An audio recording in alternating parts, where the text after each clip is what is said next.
Hello, Archie Dunlop here with Talking Astrology with Archie.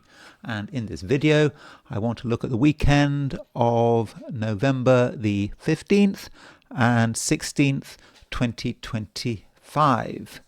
I also want to look at Trump in relationship to the Epstein files. Now, the whole Epstein issue is complicated and controversial, and in this video I really want to stick with the astrology, but there really is something going on here. When I say something going on here, I'm talking about the astrology. I'm not talking about what some people are alleging, and we really do get the impression that the conjunction between Venus and Saturn in Trump's chart is really starting to manifest at the moment. And yeah, that is something I want to look at. And it's quite uncanny. But before I talk about Trump and Epstein, I want to look at the astrology for the weekend. So here is a chart for the weekend. So this is set for the middle of a weekend, midnight on November the 16th, and at midnight on November the 16th, New York time, the moon is in Libra at 9 degrees 43 Libra. So the weekend starts with the moon being in Virgo, and then it sort of ends in being in Libra. Now, as far as when the moon moves into Libra, it happens on Saturday morning. Certainly if you're in London, it happens at 9:44 a.m. on Saturday. So if you're in New York, it would be 5 hours earlier. That would be at what would that be, 4:44 a.m. on Saturday. So if you're in Europe and the Americas, it's fairly straightforward. Saturday is broadly moon in Libra. Same for Sunday. If you're in Australia or New Zealand, then it won't be until sort of a bit later in the weekend that the moon enters Libra. And so we do have that transition with the moon moving out of Virgo into Libra, and moon moving out of an Earth sign. So that again leaves us with nothing in Earth except for Uranus in Taurus. And so sort of we go floating off again, speculating and thinking and perhaps sort of feeling as well. And, when the moon moves into Libra, it makes a trine to Pluto, and it makes a sextile to Mercury. So there's Mercury retrograde at 3 degrees 32 Sagittarius. So when the moon moves into Libra, it makes that trine with Pluto straight away, and then it makes the sextile to Mercury. So, moon sextile Mercury is an aspect which is exciting. It's quite intelligent. Well, I would say that. I've got moon sextile Mercury in my own chart. What do I got? Moon in Aries, sextile Mercury in Gemini. So it allows for smooth communication. We can tell everyone what's on our mind. It shouldn't be too much of a problem, expressing ourselves.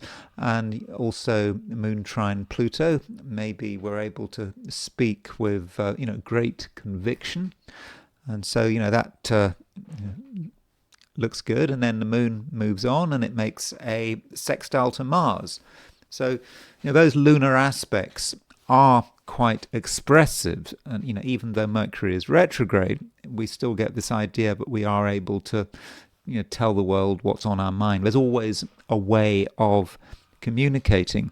Now, as far as the emotional side of things is concerned, on Saturday we have a sesquiquadrate between Venus and Saturn. So there is Venus at 11:37 Scorpio, making the sesquiquadrate to Saturn. Now this Venus-Saturn sesquiquadrate is actually going to be exact late on Friday. So Perhaps it's a feature of the first part of a weekend more from the last part, but when you think about Venus sesquiquadrate Saturn, well, Venus is the planet of relationships. It's in Scorpio, and so sesquiquadrate Saturn, it may not always be easy to express our feelings. So yeah, we can express ourselves in a sort of a mental way, in a sort of a cerebral way, but on an emotional level with Venus sesquiquadrate Saturn, there might be just something holding us back, or perhaps something holding other people back, and it is at an emotional level. So if you want to talk about something factual, then Moon in Libra, sextile Mercury, sextile Mars, that's not a problem. So if you are trying to communicate something, perhaps keep it simple and keep it on a factual basis. Now, we do have over the weekend a grand trine in water signs developing. Now, this grand trine in water signs is not really exact until Monday, so I'm not going to go into huge detail about it. But it is close. The Sun in Scorpio is making a trine to Jupiter. It's making a trine to Saturn. So something is starting to move, something is starting to flow, and there is this question about whether or not a grand trine is a good thing. I have my doubts. Why do I have my doubts? Well, sometimes if things are just too easy, then there's a problem. We get decadent, we get complacent, and we're not really motivated to do anything. And this can be a problem if you've got a grand trine in your chart. I mean, I'm talking from a perspective of someone who does have a grand trine in water signs in their chart, and I don't think that it's necessarily that's straightforward, and one can drift off on flights of fantasy. I mean, you could say that my whole obsession with astrology and spending so much of my time on astrology is all a flight of fantasy. And, I should have got real at some stage, and maybe become a lawyer or something else. I think I would have been an okay lawyer. But it just goes on with the grand trine. With the grand trine can get caught on something and can get sort of perhaps deluded. And as far as the psychological aspect of things, it's an aspect that I was told in a very early astrology class. One of my first astrology classes, I took when I was studying astrology in the mid 1980s. That grand trine can be associated with mental health issues. I can remember someone saying something like, mental hospitals are full of people with grand trines in water, or sorry, not grand trines in water, grand trines in any sign. I don't know whether or not that's true. If you're thinking about statistics, I think it's probably unlikely, but it gives us an idea about how grand trines might work. So that is the broad picture. If we set the chart for New York, if we switch to Sydney as a representative of Australia and New Zealand. So in the middle of a weekend, midnight on Sunday, set for Sydney, we've got the moon at 1 degree 39 Libra. So that makes it fairly straightforward in Australasia. Saturday, broadly speaking, is all about Virgo, and Sunday is all about Libra. So I think that means if you are in Australia and New Zealand, Saturday and Sunday could be very different days. On Sunday, on Saturday, you might be having to deal with an opposition between the moon and Saturn. I should have talked about that moon opposition Saturn when talking about the chart for Wednesday. Sorry, for Saturday. So moon opposition Saturn is going to be quite an important influence on Saturday. And I know that that the moon is doing other stuff. The moon is making a sextile to Jupiter, but the moon makes a sextile to Jupiter, then it makes an opposition to Saturn. So I think if you are in Australia or New Zealand, there may be moments on Saturday where things just feel a bit stuck, when nothing is happening, and especially as you've got that Venus sesquiquadrate Saturn, and so that probably means that Sunday is going to be, a much easier day. So let's now turn to the heliocentric view, putting the Sun at the center of the solar system, and Venus is making an opposition to Chiron. So we recently had Mercury conjunct Chiron. Now Mercury's moved on. Mercury is now making a square to Pluto. There's Mercury in Taurus making a square to Pluto, heliocentrically, but Venus opposition Chiron. So geocentrically, we've got Venus sesquiquadrate Saturn, and I've already said that I think that Venus sesquiquadrate Saturn could be problematic. It's not an aspect that facilitates this sort of smooth flow of emotion. I mean, I'll try to talk in greater detail about that Venus sesquiquadrate Saturn at the end of this video, because it may kind of relate to the whole Trump issue and the Epstein the Epstein files, that Trump seems to be desperate to stop them being released. I mean, I don't know a great deal of details about this case, but it is strange. But as far as how we might experience Venus sesquiquadrate Saturn, and indeed Venus opposition Chiron, it might feel that we're somehow isolated. Venus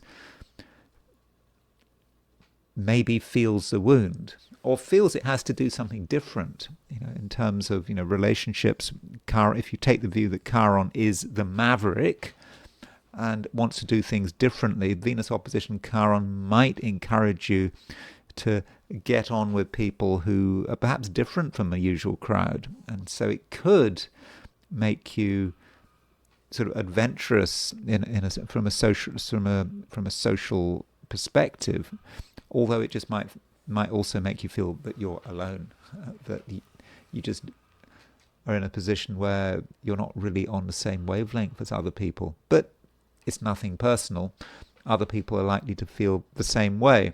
And at the same time, we've got Mercury square Pluto. Mercury square Pluto, it's not necessarily an aspect that facilitates smooth communication. Although I think when we look at the geocentric view, we know we've got moon sextile Mercury, so that is a good aspect. But as I said about moon sextile Mercury, maybe it works best when we're talking about things which aren't very important, that are very much on the surface. And with Mercury square Pluto, this is kind of telling us that there are certain things we are wanting to hide. We feel that if we were to be open about them, we might get ourselves into trouble, and that links in with Venus sesquiquadrate Saturn in the geocentric chart. So there may be a few challenges with the geocentric picture. Remember Venus opposition Chiron, Mercury square Pluto, but Venus and Mercury are planets that move quite quickly, and when you're dealing with the heliocentric chart, it just may not be personal. It just may say something about the environment and how other people are behaving, and there could just be a general lack of openness about the things that are important. So now I want to transition to the 12 signs. So these are my forecasts for the 12 signs for the weekend of November the 15th and 16th, 2025. Aries.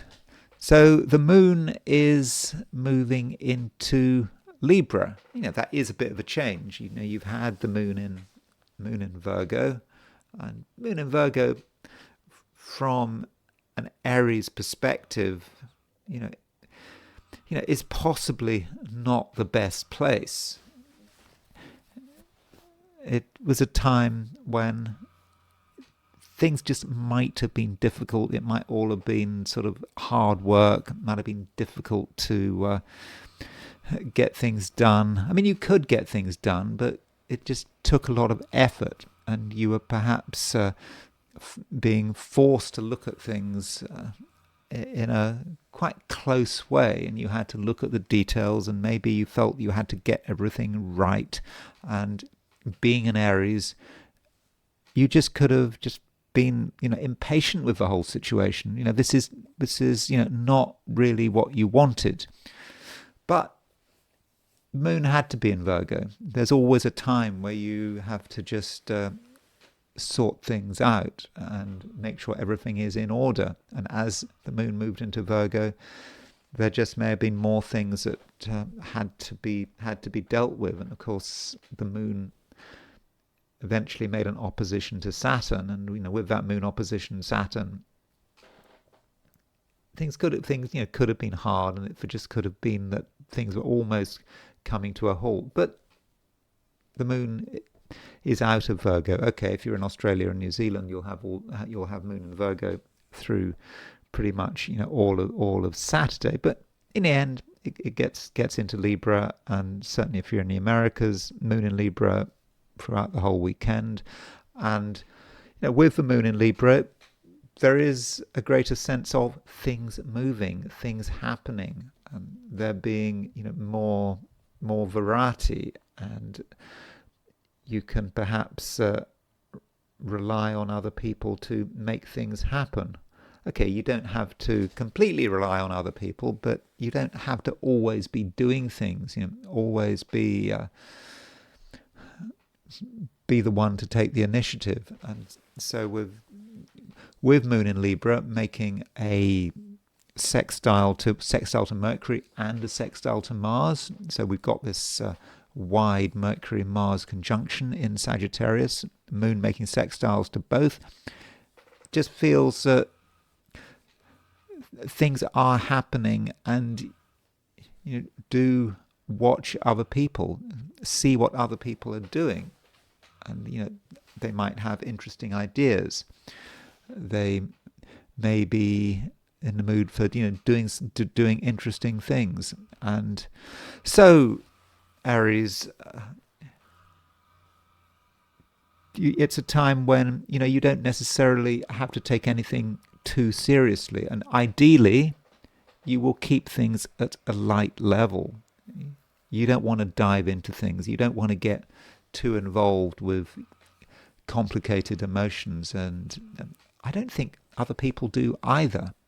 And you shouldn't forget that Venus is making a sesquiquadrate to Saturn. So, Venus is a planet that can be about relationships, especially in an Aries chart. It can be about the other person, perhaps a person you spend a lot of time with. And Venus sesquiquadrate Saturn may cast a bit of a shadow on things, and it may say something about how another person responds to you, especially on Saturday. And another thing to bear in mind about Saturday, about Venus, is that it is at 11 Scorpio. So what's happening is that Venus is moving out of its terms. So there was this zone between 7 degrees Scorpio and 11 degrees Scorpio, where Venus was in its where Venus was in its Egyptian terms.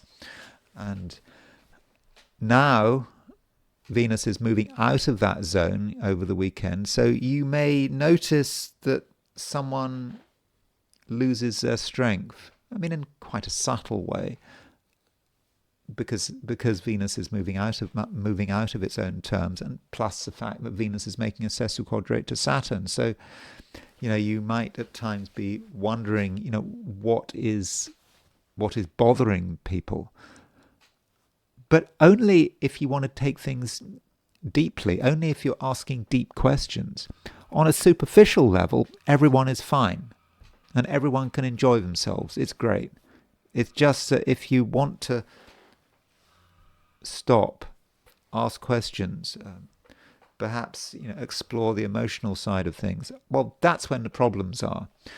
So perhaps it's a time, Aries, when you should keep circulating and not feel that any one person is super important. And maybe if you spend a lot of time with another person, inevitably things start to get complicated, and you become aware of barriers. The boundaries, start to manifest, and so that means that if you reach a certain stage in a conversation or in a friendship, just move on, just temporarily. I mean, this is not necessarily a big deal. It needn't be a big deal. And I also think, Aries, that a social variety is something you should really be aiming for. And you can create changes, very quickly, and perhaps you can be adventurous. And in a strange way, being adventurous might be the safe option, because if you are adventurous, that means going somewhere new. And if you're going somewhere new, you haven't given yourself a chance for the complications to set in. The complications only set in when you stay somewhere for a long time, and things get questioned. And so the simple approach might actually be the adventurous approach. And you go somewhere new, you enjoy the scenery, you look at who's around you, and then you just move on to somewhere else. That probably is the right approach. Taurus. The main aspect this weekend is possibly a sesquiquadrate between Venus and Saturn. Now, this Venus sesquiquadrate Saturn, I mean, I think it's exact if you're in the Americas on Friday evening. So let me just have a look at this Venus sesquiquadrate Saturn. And so it was exact, Greenwich Mean Time at 4:01 in the morning on Saturday. So that means New York, that would be 11:01 p.m. on Friday. And so this Venus sesquiquadrate Saturn may cast a bit of a shadow on the beginning of the weekend. So if you think about Venus sesquiquadrate Saturn, Venus is, it's making this 135-degree aspect to Saturn, and Saturn can be a difficult planet, and you perhaps want to be open, you want to get on with people, perhaps you had expectations, and you just might be disappointed. And I think there is a chance that this Venus sesquiquadrate Saturn, is most likely to manifest, in a social sense. You're prepared to give people a chance.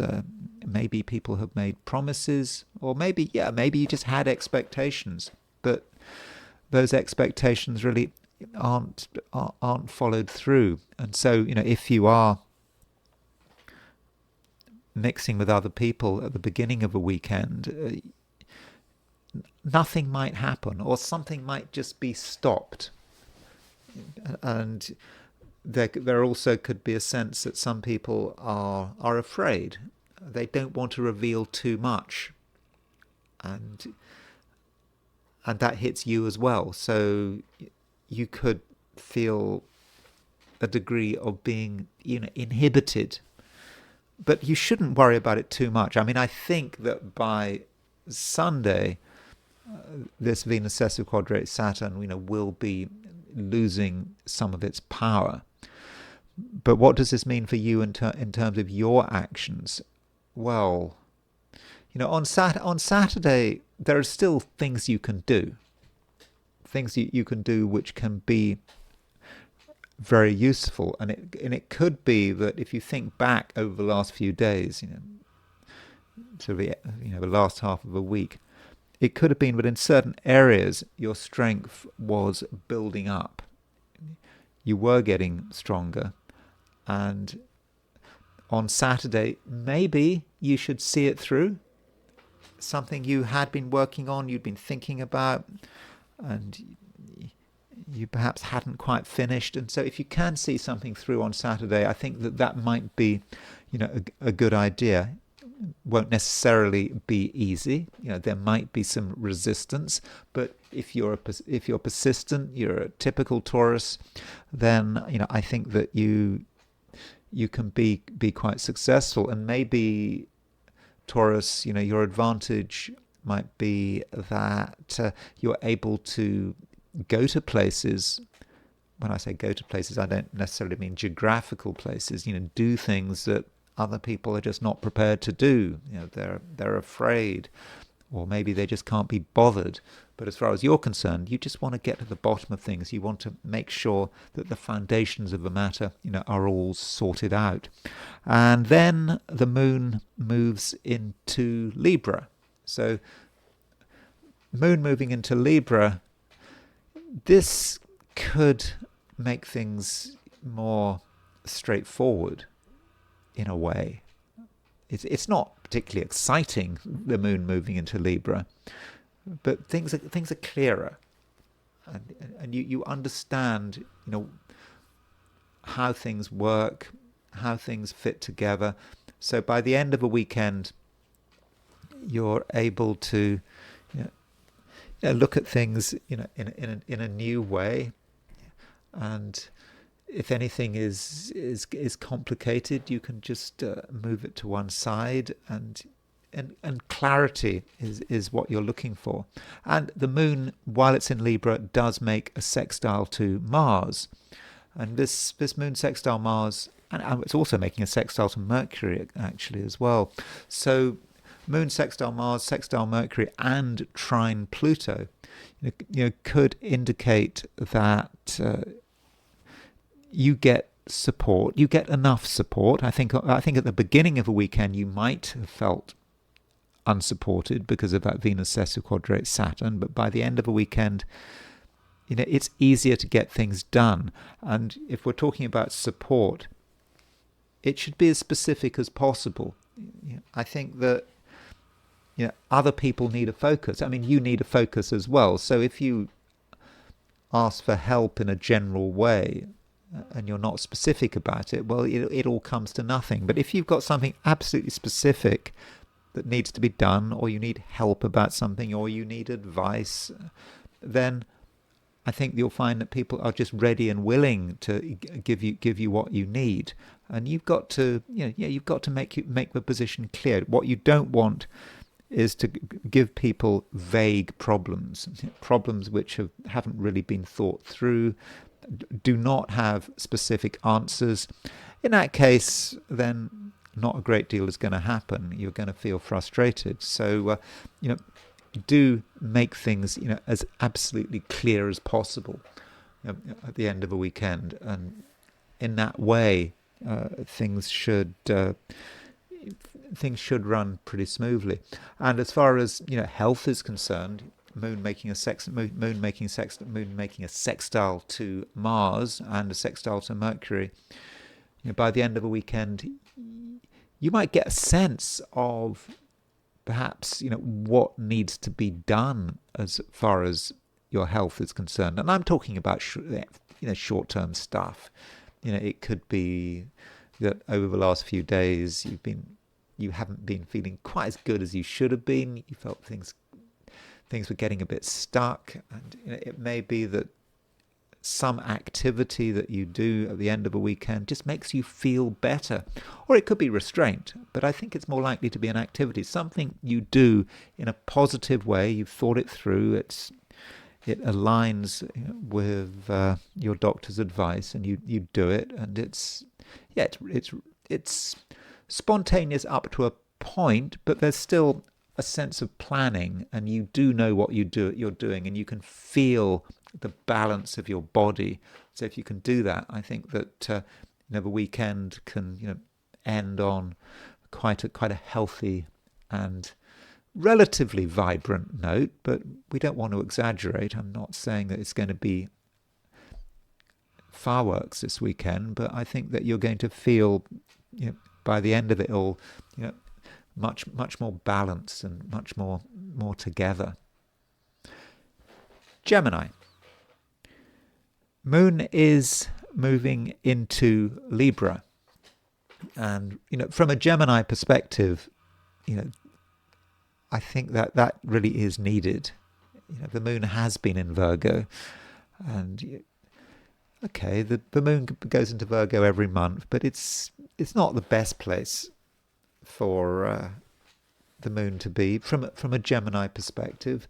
Particularly as there's a south node in Virgo as well, and so by the end of a week you could have been feeling that you were being pulled in the wrong direction. Maybe you were pulling yourself in the wrong direction. You might have been sort of overly cautious, or you could have been obsessing about things, and now you're able to be perhaps more imaginative, with the moon moving into Libra. And of course, when the moon moves into Libra, it's moving into an air sign, and Gemini is an air sign, and the moon makes a sextile to Mercury, your ruler, and it also makes a trine to Pluto, and a sextile to Mars. So whenever the moon does move into Libra, that will be the Saturday morning if you're in the Americas and Western Europe. That will be sort of around midnight Saturday, Sunday if you're in Australia or New Zealand, or fairly close to midnight. Whenever the moon does move into Libra, just things feel easier, and you are better able to express yourself on a mental, intellectual level.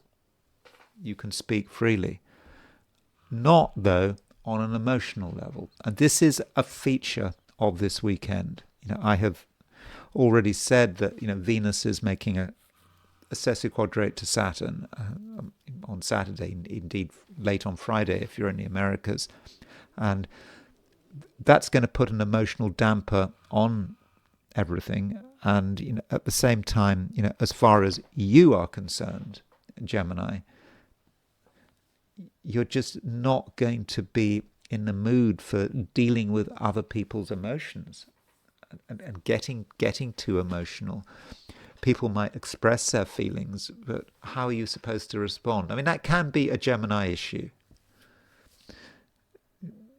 Gemini, all things being equal, is not one of the more emotional signs. That doesn't mean to say that you can't be an emotional Gemini. It depends on the rest of your chart. I mean, you might, for example, have loads of planets in Cancer. It might just be you've got one thing in Gemini. You've got, I don't know, maybe the Sun in Gemini, but that's it. But where there's an emotion, there's a complication, and you're not really prepared to engage. I mean, you might like to engage, and that can also be a Gemini issue. Geminis can try to be emotional sometimes, but it can be difficult because fundamentally that's not how Geminis work. I mean, I'm talking, of course, about the archetypal Gemini, the pure Gemini. And of course, as I've just said, you have to look at the whole chart. But you have to, I think, this weekend, regardless of your chart, just be aware of your limitations and be aware of your strengths. And if you move onto emotional territory, you could quickly feel lost, and your response to the situation might be misinterpreted. Geminis are capable of appearing rather unfeeling over the weekend, Sunday as well as Saturday. And that would be unfortunate. I mean, everyone has a set of emotions. It's not like you don't have emotions. But getting those feelings out is just going to be hard work, and it just could come over as being clumsy, and you might come over as being cold and callous. And that's not what you want. And so, be aware of that. And if you are in a situation where someone else is emoting, probably the best thing to do is just to either walk away, if you can do that, or just listen and nod your head, but don't try too hard to empathize. I mean, you might empathize, deep down, but don't try to make an exhibition of empathizing, because it might seem, rather clumsy. But that's just one way of looking at the weekend. If you decide to make a real effort to go down the emotional path, it could be very unsatisfactory. On the other hand, if you just accept the situation and you have a light touch, you focus on, the mental, on what is interesting, perhaps focusing on the facts and the enjoyment, and, never taking anything too seriously. And Geminis can have a triviality to them. I sometimes think that there are two types of Gemini. There is a Gemini who is sort of serious and philosophical and perhaps intellectual, and there's the other side of Gemini that is just completely into trivia and just wants to take everything very lightly and doesn't take anything too seriously. But I think that every Gemini has the capacity for total trivia. I certainly have a complete capacity for trivia. I mean, I'm obsessed with trivial facts which are of absolutely no meaning at all, and I will like talking about trivial facts, even if I think that no one else is interested. I kind of feel they should be interested.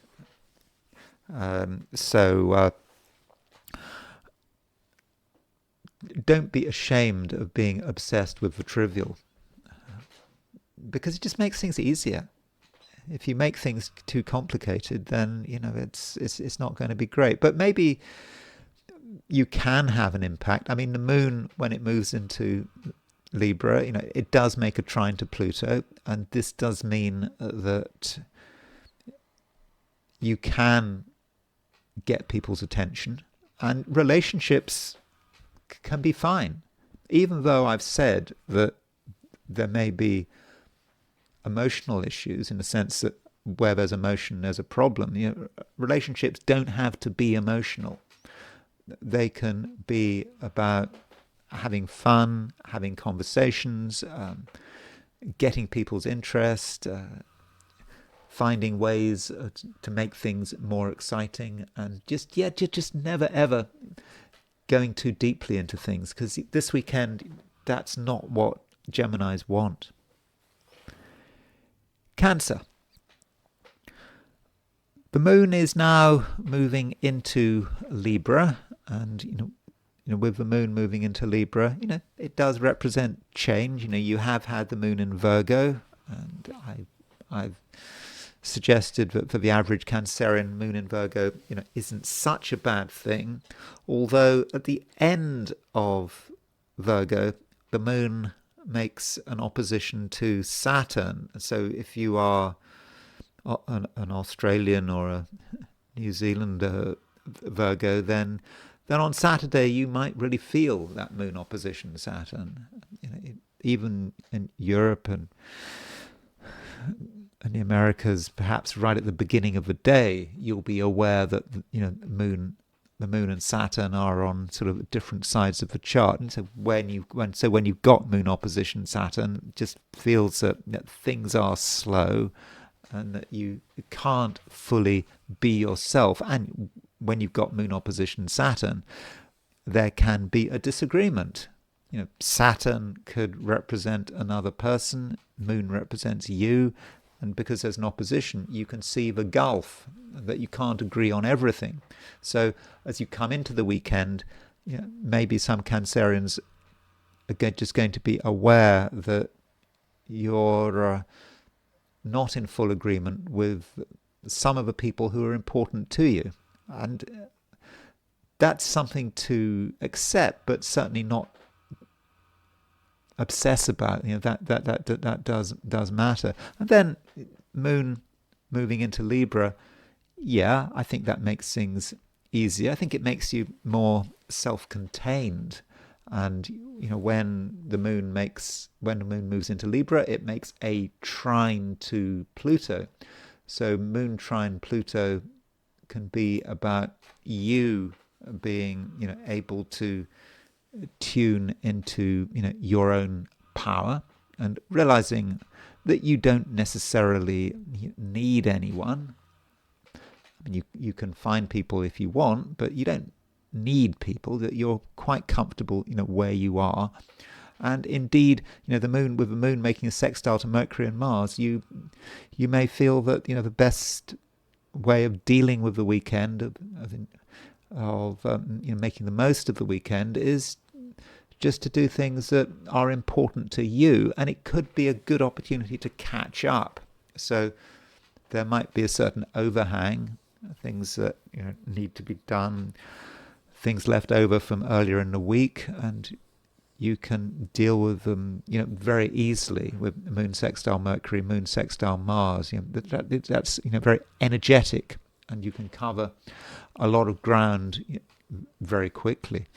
Now, we do also have a grand trine.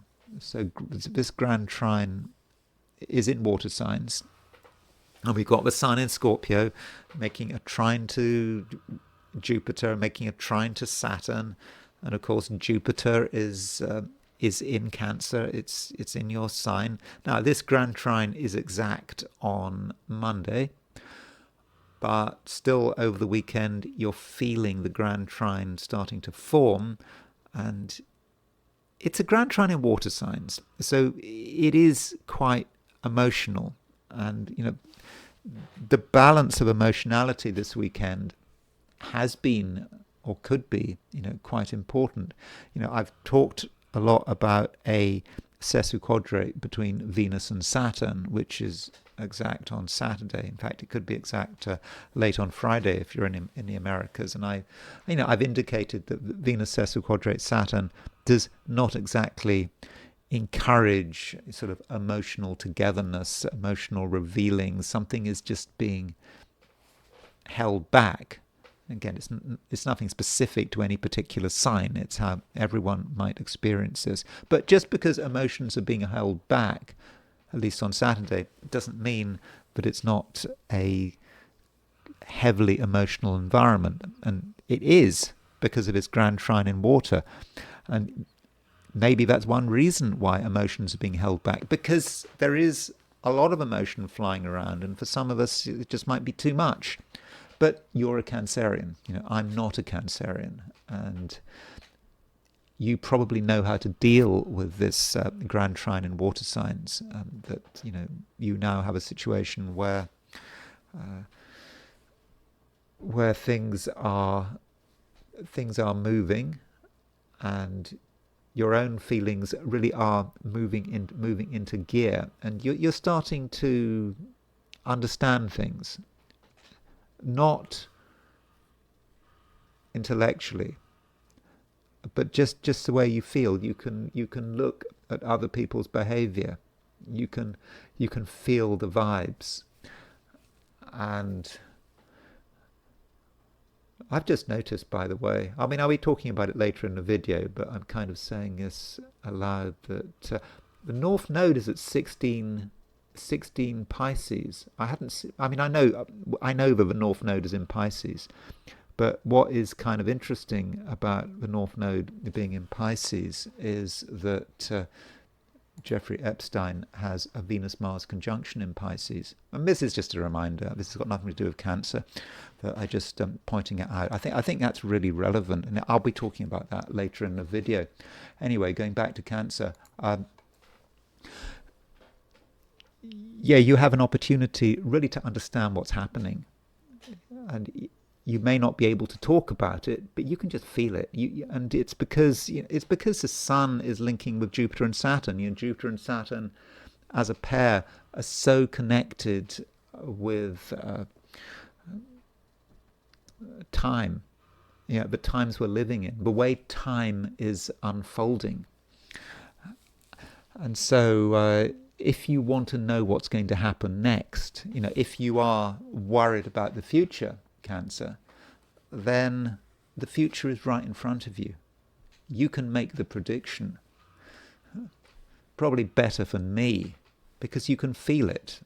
I'm a Gemini. I sort of work on a sort of a mental level, and the mental level is very incomplete.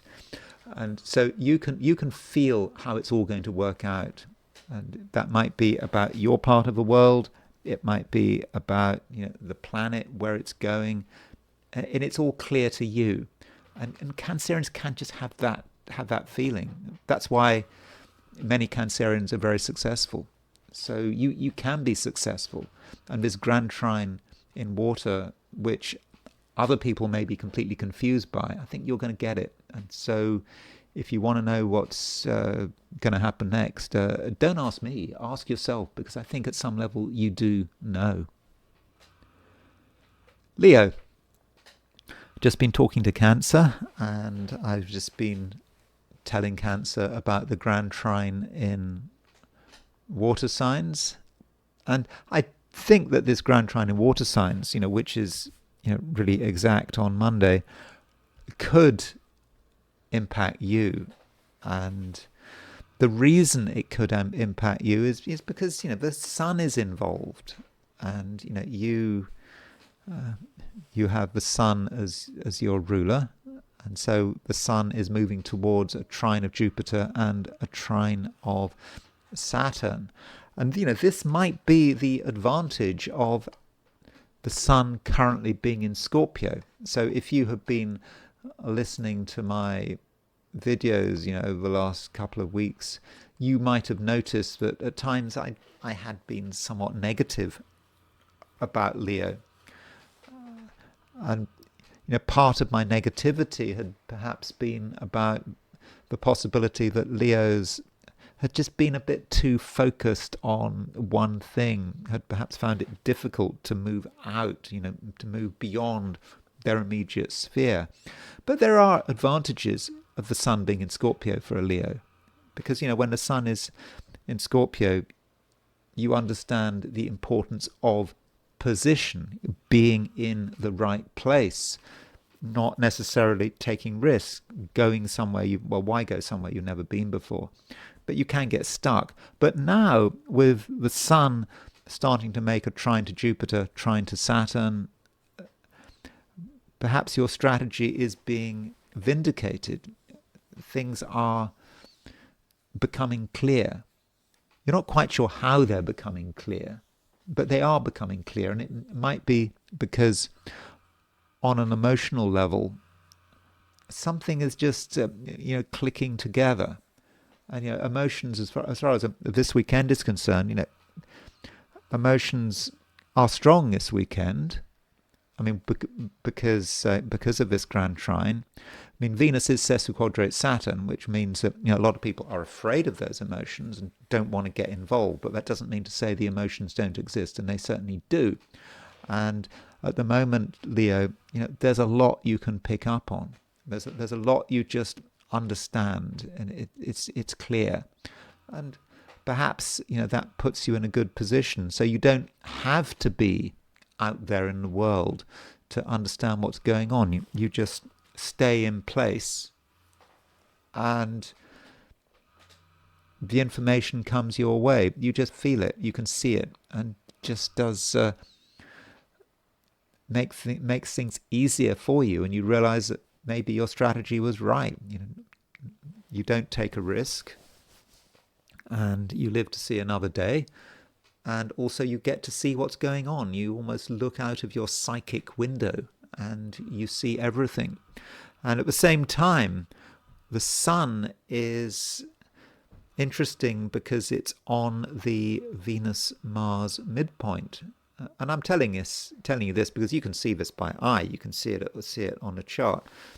See, if you look at the sun, it is 13 degrees from Venus, and it's about 13 degrees from Mars. So that means the sun is exactly on the Venus-Mars midpoint.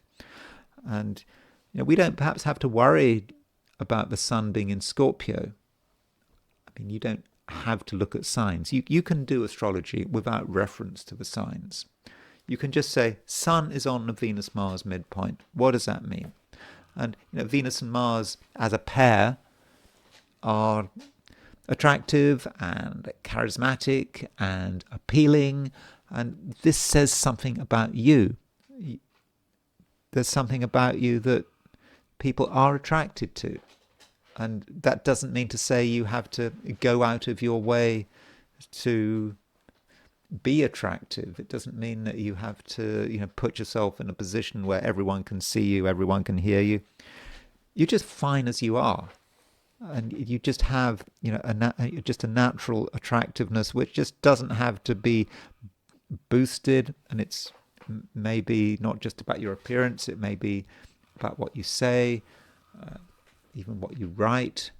And you can, in that sense, be yourself. And this goes back to what I was saying about the sun in Scorpio. I have talked about the disadvantages of the sun being in Scorpio. But right now, Leo, you can be completely authentic and be rewarded for being authentic. And those rewards can come from other people's reaction to you. So, and it goes without saying that if relationships are important to you, then you have an opportunity to get people's attention and to get on well with them. Even though we've got Venus sesquiquadrate Saturn, it doesn't seem to matter. You don't necessarily have to do anything. You just have to be yourself, and you'll just be emanating a certain vibe. But yeah, that does make you attractive. So I think that in many respects it looks like a good weekend, and the weekend should get better as it goes along. The moon moves into Libra, where it makes a trine to Pluto. It also makes a sextile to Mercury and Mars. So that allows you to, be yourself, say what's on your mind, and you don't have to be too self-conscious. Not really. Whatever feels natural is just going to be fine, and that's what people will expect. You're not going to confound expectations. You're not going to upset anyone. You may be just the person that certain people need in their lives. Virgo. Moon is now moving out of Virgo. Well, especially if you're in the Americas. If you're in Australia or New Zealand, you will still have the moon in Virgo on Saturday. But with the moon in Virgo, okay, that's by and large something about the beginning of a weekend. And the moon in Virgo does make an opposition to Saturn. So, right at the beginning of a weekend, you might feel that something is holding you up, is perhaps getting in your way, and certain other people could perhaps be irritating. They want attention. They might even sort of demand attention, and you could be slowed down. So, as you move into the weekend, perhaps you should consider how much time you give to other people, especially as Venus is making a sesquiquadrate to Saturn as well. If you do give too much, then it might not be reciprocated, and you might feel that you're being taken advantage of. And then the moon does move into Libra, and so moon moving into Libra, it does to an extent change your priorities. And with the moon moving into Libra, you may perhaps be thinking about what you need in order to achieve whatever you want to achieve. And the moon moon makes a trine to Pluto, and with that trine to Pluto, it does become very clear what you need to get hold of. There may be something of a three-dimensional nature, some object that you feel is very important, and a lot of your efforts may go into getting hold of it. It just may be an item that is useful. maybe you don't have to buy it. Maybe you can borrow it. Maybe you have to find it. Maybe it's got lost. But once you find this object, whatever it is, things will feel better. And I don't know if money matters, but if money does matter, then with the moon moving into Libra, making a trine to Pluto, also making a sextile to Mercury and Mars, Mercury is of course your ruler, then I think you can do sort of useful work. You can make things feel better financially. Through your own efforts, and just making it clear that some things are important to you and you want them, and you are quite capable this weekend of being tough. And it's possible, with this Venus sesquiquadrate Saturn. I talked about Venus sesquiquadrate Saturn as a problem aspect because it's not very forthcoming, and it's not very certainly not very emotionally forthcoming. But it can be tough. It doesn't necessarily care too much about upsetting people. And if something needs to be said, Virgo, then you're absolutely capable of saying it, and you don't care. So you don't necessarily care about upsetting other people. If you feel that a difficult subject needs to be brought to their attention, or if you need to be critical, then you're not going to be bothered. You're just going to say what's on your mind, and in the process you can be very effective. People will take you seriously. They won't necessarily like what you have to say. They might be inclined to, not shoot the messenger, but they won't appreciate the messenger. But you're quite matter of fact about it at the moment. Especially with Mercury in Libra, Mercury in Sagittarius. Mercury in Sagittarius can be quite sort of tactless. If something has got to be said, it's got to be said. And with Moon's sextile Mercury, you can certainly say it. And as far as you're concerned, what matters is the truth. It's not about hurting people's feelings. It's not some sort of fake projection of the truth. It's the truth itself, and that's what you need to get at. And if something needs to be said right now, then you're in the perfect position, and it just comes from the heart, and you just know it matters. So in that sense, Virgo, I think it's a weekend that you can sort a lot out, and you won't be afraid of raising your voice, bringing important issues up, and so that does look good. Though heliocentrically, we have Mercury square Pluto, and this Mercury square Pluto, it might be useful. It's not necessarily an easy aspect having a heliocentric Mercury square Pluto, but maybe Mercury square Pluto allows you to understand what you need to do to get your way. Mercury Pluto as an aspect, as a pair, can be manipulative. It can be verbally manipulative, perhaps intellectually manipulative as well. And so, there's always a way of getting people to not just to pay attention to you, but also to get them to do what they're told, get them to do what you want them to do. And, so go ahead. Of course, you've got to think about what your aims are. Are you being reasonable? Are you being moral? But if you're being reasonable, if you're being moral, and if something needs to be done, then you can get on with it, and you're not going to be swayed by concerns about upsetting other people. And so Virgo, you might not be the most popular person this weekend, but I don't think you're going to care. Libra, it's possibly a mixed weekend.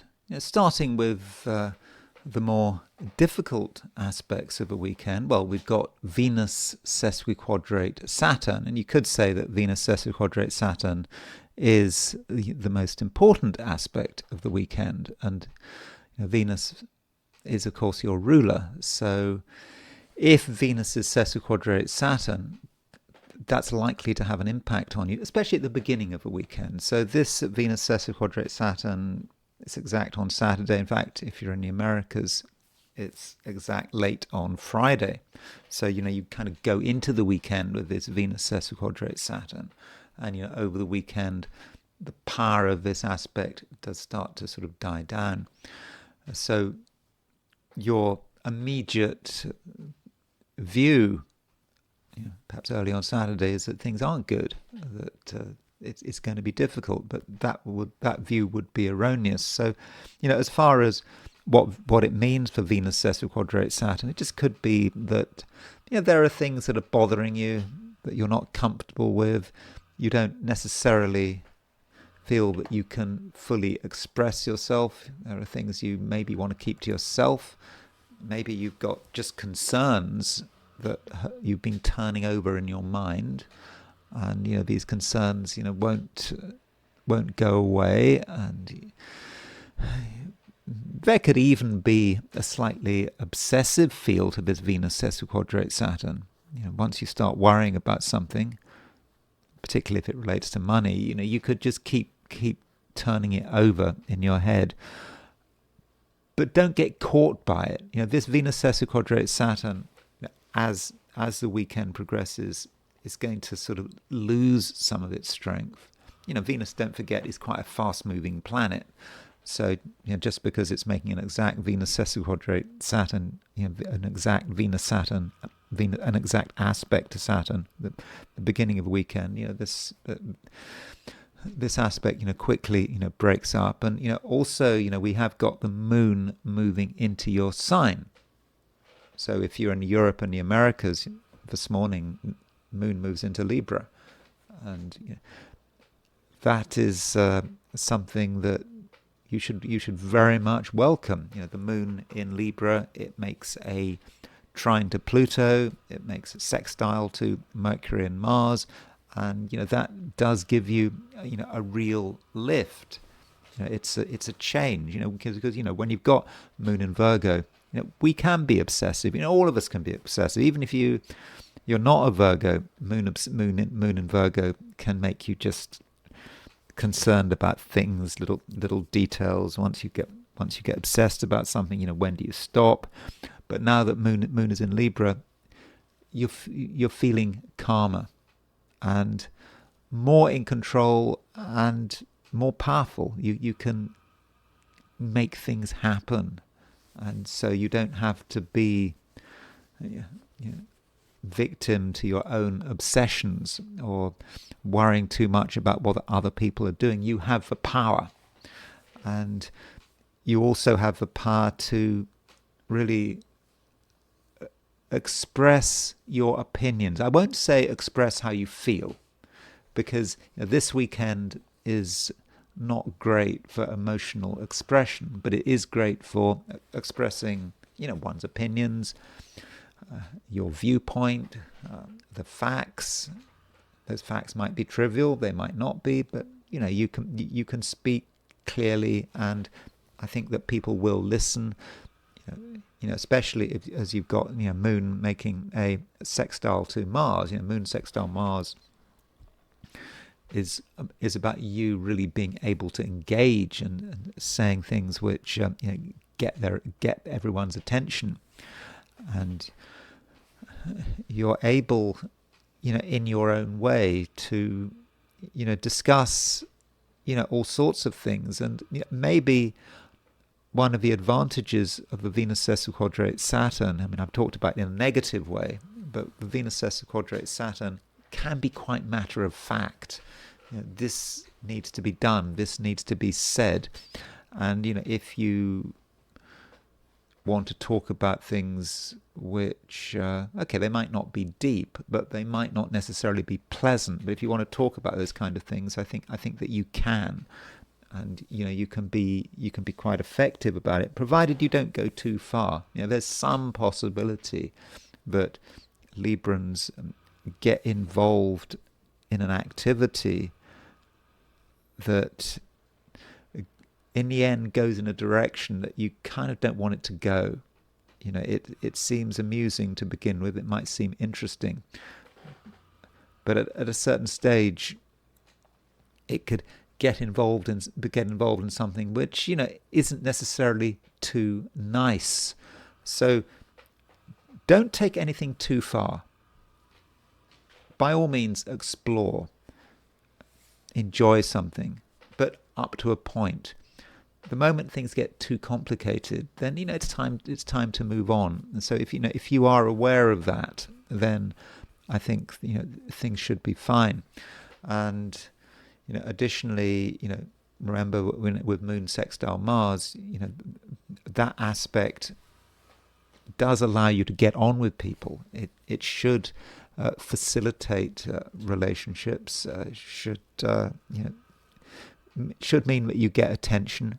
But again, it's not about getting too heavily into things. It's not about getting emotional about things. It's just Moon sextile Mars is just about enjoyment. It's about a spark of life. And if you can share that spark of life in an uncomplicated way with other people, then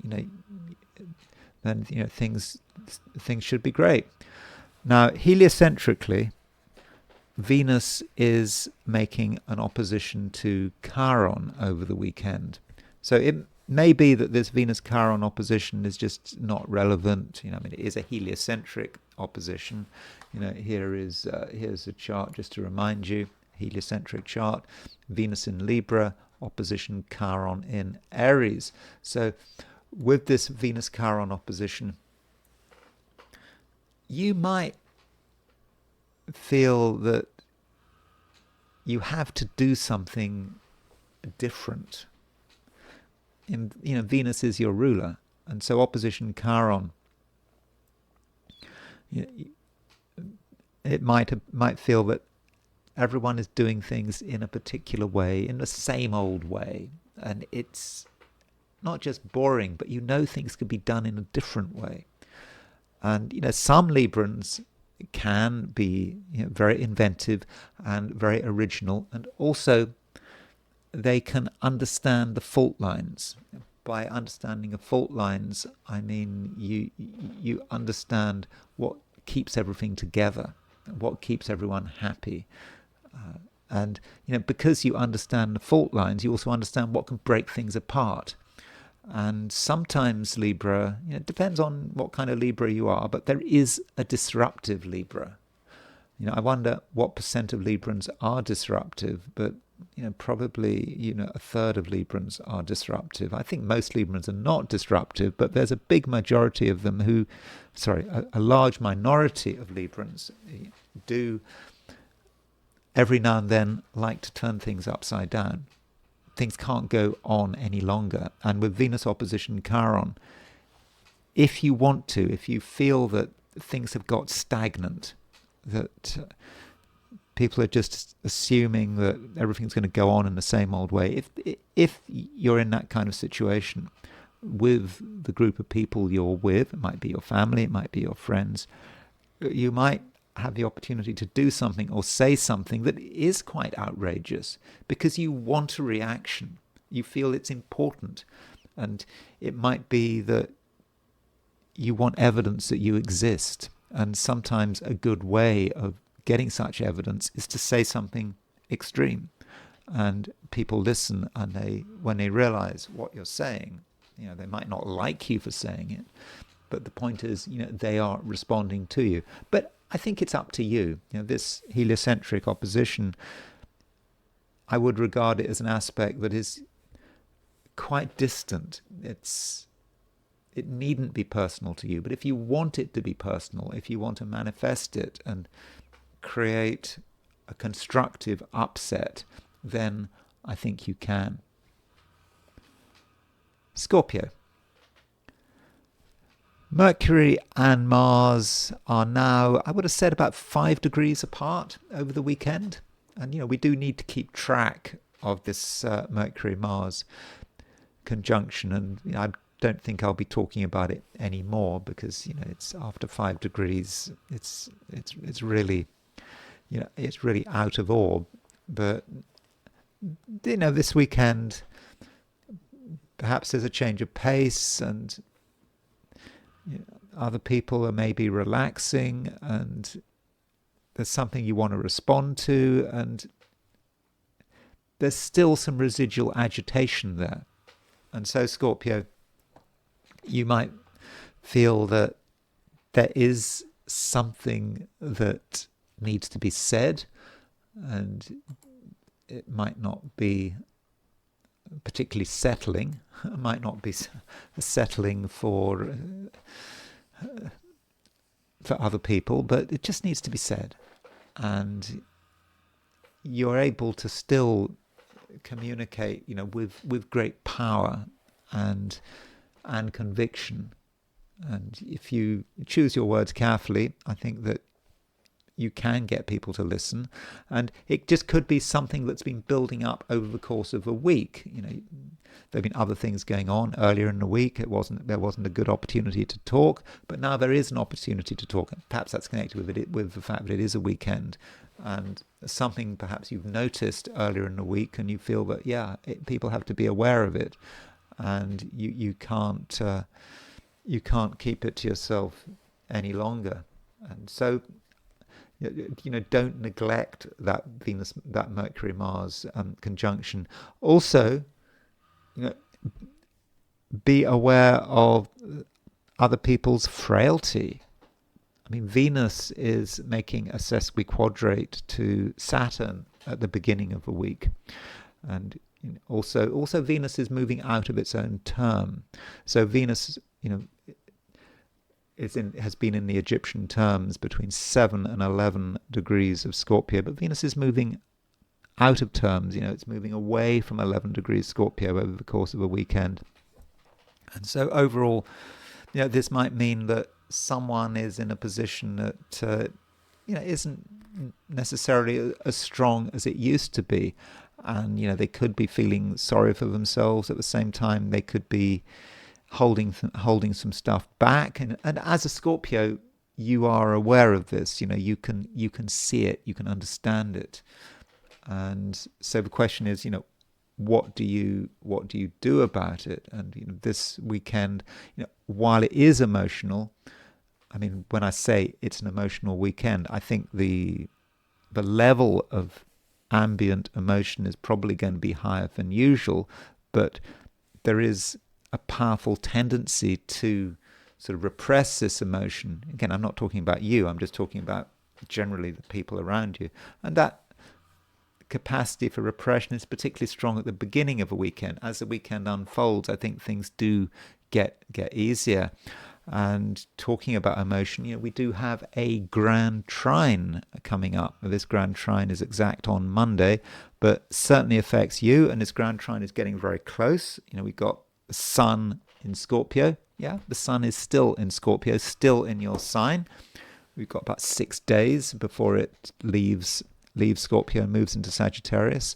And so the Sun in Scorpio is making trine to Jupiter. It's making a trine to Saturn. So, things are moving. Things are certainly moving on an emotional level, and you can see it. And you're moving quite quickly. Your feelings are getting more powerful and intense, as the weekend progresses, and you understand things. I mean, the Sun in Scorpio is aspecting both Jupiter and Saturn.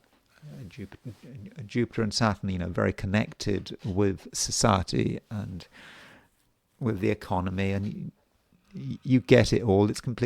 Some things are completely obvious to you, but when you're dealing with a grand trine in water, you've got to make sure that you don't lose control of it. So a lot of feelings. I mean, the Sun moving to a trine of Jupiter, but fortunately Saturn is involved here. So Sun making a trine to Saturn means perhaps that you can take your feelings, take what you're experiencing, and hold on to them and keep them in one place, and work out what it's all about. What you don't want is just vague feelings, just having a situation where you're just, one feeling is just moving into another feeling, and it's all going round and round in circles, and it's just getting nothing done. And Sun trine Jupiter can be lazy.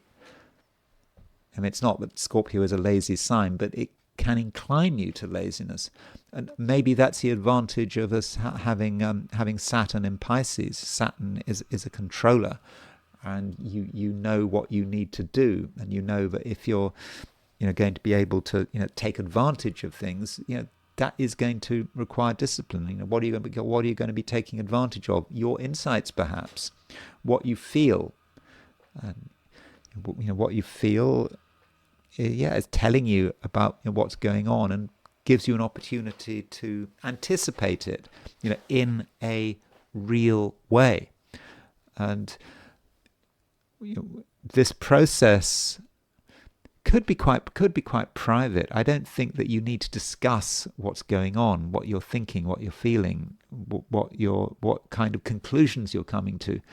But it is an important process, and at the beginning of next week, this grand trine in water signs, is exact, and I will be talking more about it.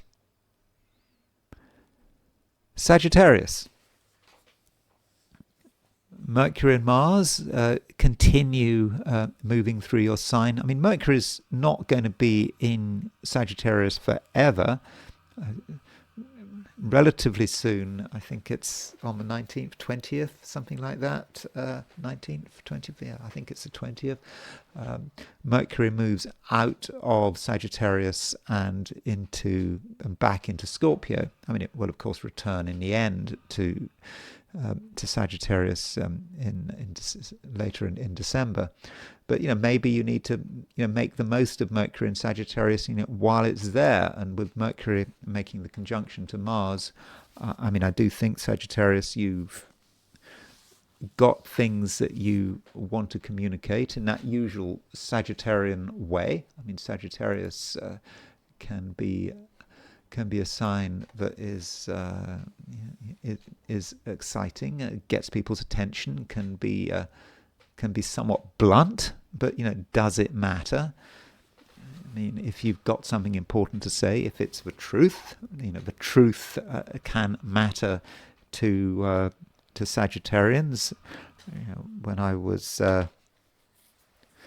doing a correspondence course. People used to have correspondence courses in the old days. When I was doing a correspondence course in horary astrology with Olivia Barclay, and I remember she was a Sagittarius, and she wrote at the bottom of my essay or whatever, my piece of work, she said, you're only interested in arguments. I'm interested in the truth. And that is classic Sagittarius talking to a Gemini. And yeah, the truth does matter to Sagittarians. They might deny it, but Sagittarians are of view that the truth is available. And maybe with this Mercury-Mars conjunction, that's very much what you feel. And even though Mercury is retrograde, I do think that that might be something that you want to get at over the course of the weekend. And this weekend, the moon does start. It starts a weekend in Virgo, but then it moves into Libra, and so with the moon moving into Libra, I think that does enable you to sort of lighten up. And the moon, when it's in Libra, makes a sextile to Mercury and Mars, and so moon sextiling Mercury and Mars can be. Certainly be vibrant. It's sociable, and you have a lot to say. Though be careful what you say. Remember that this weekend, in some respects, is quite emotional. We do have a grand trine in water signs. We've got Sun trine Jupiter, Sun trine Saturn. But although it's emotional, we have a sesquiquadrate between Venus and Saturn. And, this sesquiquadrate is going to be strongest on Saturday, beginning of a weekend. I think that by Sunday, I don't think that we have to worry about it so much. But this Venus sesquiquadrate Saturn means that, when it comes to feelings and emotions, one does have to tread carefully. And although you want to be open and honest, there may be times when you have to be careful, and you have to maybe restrict what you say. But so a bit of self-censoring might be useful when you're talking about delicate subjects. But ideally, Sagittarius, you will avoid things that are delicate, and you will show an awareness of other people's weak spots, and people do have weak spots. And additionally, I think that some of the people close to you are not really ready to be too open, and they may be just holding things back. Not holding things back of a factual nature, but just the way they feel, and they don't really want you to know how they feel. And I think that is something that perhaps you should respect. So, as with most of the signs, I think the advice here is just to, if possible, keep things as light as possible, and also keep things moving. You don't want things to get stuck. Move as far as you can. You move quickly, move from one thing to another, and don't linger, and don't follow things through to the end, because if you were to do that, then something that starts off as being quite simple may become just more and more complicated, and you might suddenly find yourself in a situation which is very difficult. Which is, of course, another reason not to linger. Just keep that movement, and yourself be detached. If other people are wanting space, then you perhaps should want space yourself, and you don't want to be too involved with anything or anybody, and just accept that there are some things that perhaps are best kept to yourself. Although the Sun is making a trine to Jupiter over the weekend, and it's actually part of a grand trine in water signs, and this might indicate, Sagittarius, that there are things you're beginning to realize. Perhaps on an emotional level, it's all becoming clear, and you may not fully understand what's going on, but you have a feeling. You feel that it's all starting to manifest. You feel that you know what's going to happen. You know how it's going to happen, but it's nothing you have to talk about. It's nothing probably that you should talk about. It can just be a private awareness. But I'll be talking more about this grand trine in water signs on Monday, and I think it is important because it does involve Jupiter, which is your ruler. Capricorn. Saturn is your ruler. Saturn matters, and as you go into the weekend, there is a sesquiquadrate aspect between Venus and Saturn. And this Venus-Saturn aspect, I've been talking quite a lot about it, and I think there could be a few problems with this aspect. It's not an easy aspect. It can suggest holding things back. Particularly as this aspect is in water signs. You've got Venus in Scorpio, sesquiquadrate Saturn in Pisces, and you hold something back, and you don't want to reveal it. There could be a feeling of repression here with Venus sesquiquadrate Saturn. But then, who's repressing who? Who's under pressure? Well, Venus is under pressure, and Venus is under pressure because of its proximity to Saturn. And so that could be you. that could be you being a restricting influence. And sometimes it's good to be a restricting influence. And, as a Capricorn, you often are the authority figure. So, if you want to be an authority figure, you certainly can be with Venus sesquiquadrate Saturn. But you don't want to take it too far. You might, in certain situations, be overwhelming. And I don't know whether that's a good thing. I think it depends. But Capricorn, you certainly know what you're talking about. I mean, absolutely no doubt about that. You have a clear sense of what should and shouldn't be done, and I think you'll be quite good at representing authority and speaking on behalf of authority, or just imagining how authority is going to behave. So if people have concerns about what can be done, what should be done, what needs to be done, what forms need to be filled in, for example, I think Capricorn, you're going to have a pretty good idea about it all. And I know that sounds boring, and it is a weekend, but if something needs to be done of an administrative nature, or you need to prepare for something, you'll be able to get it together very quickly, and you're going to be able to help other people get it together quickly. So in that sense, you're going to be quite useful. And additionally, Capricorn, you're not going to be complacent over the weekend. You feel that there are things that need to be done, and you're not remotely lazy. In fact, you could be hard work if people spend a lot of time with you, because you're going to have a particular agenda. Hopefully you have an idea about how you want this weekend to unfold. It's not really a weekend just to be wasting time on mindless socializing. And with the moon making a trine to Pluto, that's a great aspect. That allows you to create change. It allows you to organize things, and then the moon makes a sextile to Mercury and Mars, and so moon in Libra allows you to understand what you need to do, and what resources you need to bring into play. And I think that you can do that very effectively.